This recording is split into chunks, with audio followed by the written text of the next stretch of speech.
ជុំហើយអមិនអើយសប្បាយម្លែងទេក្រមពន់លើខែរាត្រីមុនស្នេហ៍តារាប្រងព្រៀននៅលើវេហារស្មីភ្លឺថ្លាតារាចន្ទជាតិ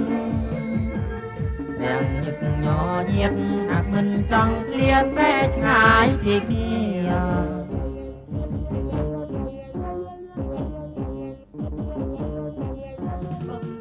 ទាំងឡាយរីក្រខ្សែបងអួនសំផងក្រភុំរីកស្រង់បញ្ចេញសំរកាន់កបតែយារេរំសប្បាយហាត់លំមនកាយទទួលទីវាថ្ងៃជោគជ័យយាបានជួបជុំគ្នាពេញដោយក្តីស្នេហ៍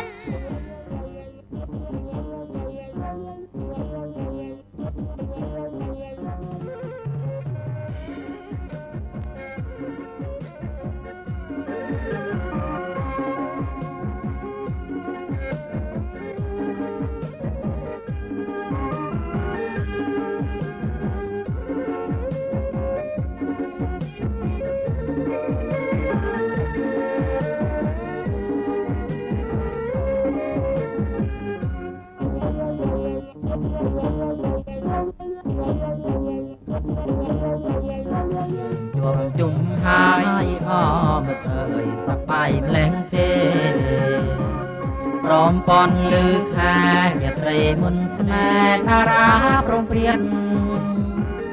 នៅលើវេហារស្មីភ្លឺថ្លាតារាចន្ទជាតិរាំងញឹកញញៀនហាក់មិនចង់ឃ្លានតែឆ្ងាយពីគ្នា